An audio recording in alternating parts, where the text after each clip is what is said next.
खानापूर रोडवरील तिसऱ्या railway gate उड्डाण पुलावरील रस्त्याची अवस्था अत्यंत खराब झाली असून दररोज 1 ते 2 अपघात घडत आहेत। रस्त्यावर मोठाले खड्डे तयार झाले असून वाहन चालकांना आपला जीव मुठीत धरून प्रवास करावा लागतो।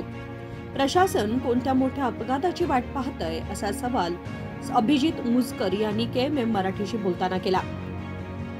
नागरिकांनी याआधी रस्त्याच्या दुरुस्तीबाबत प्रशासनाकडे निवेदन दिलं होतं, मात्र केवळ वरवरची मलमपट्टी करून काम उरकण्यात आलं।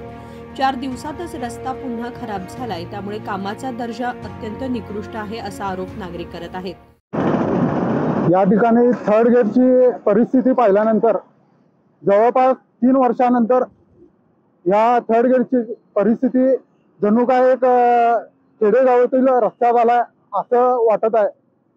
जनतेने देखील या ठिकाणी काही मोर्चे काढले, सामाजिक कार्यकर्त्यांनी डागडुजी केली, परंतु केंद्र सरकार आणि राज्य सरकार या दोघांनी याकडे दुर्लक्ष केलेलं आहे।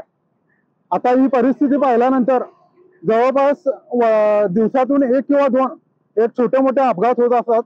प्रशासन या ठिकाणी मोठी एक फंड आणून लवकर डागडुजी करावी, परंतु पूर्णपणे या ठिकाणी दुर्लक्ष केलेलं आहे।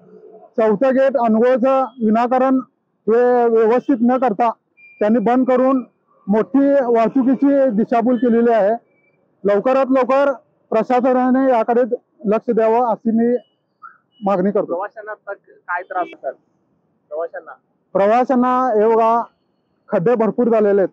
डायव्हर्ट करताना गाडी समोरून खड्डा हे दिसत नाही आणि मोठा अपघात होण्याची शक्यता फार आहे।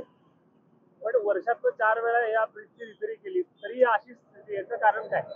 मला वाटतं जो पहिला कंत्राटदार आहे त्याला पहिला पकडणे मोठी गरज आहे, कारण जेव्हापासून हे काम झालेलं आहे त्याच्या 2-3 महिन्यात इथे खड्डे चालू झालेले आहेत। आता तुमची मागणी काय? मागणी म्हणजे 4थं गेट जोपर्यंत हे व्यवस्थित होत नाही तोपर्यंत 4थं गेट ओपन केलं पाहिजे आणि व्यवस्थित वाहतुकीची दिशा केल्यानंतर हे मध्यंतरी तिथं बेमकोकडे देखील त्यांनी बॅरिकेड घातलेले आहेत।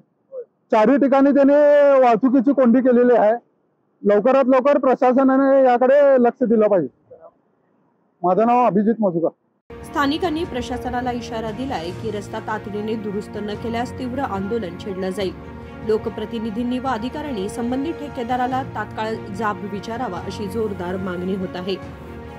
संकल्प शिंदे, KMM मराठी, बेळगाव।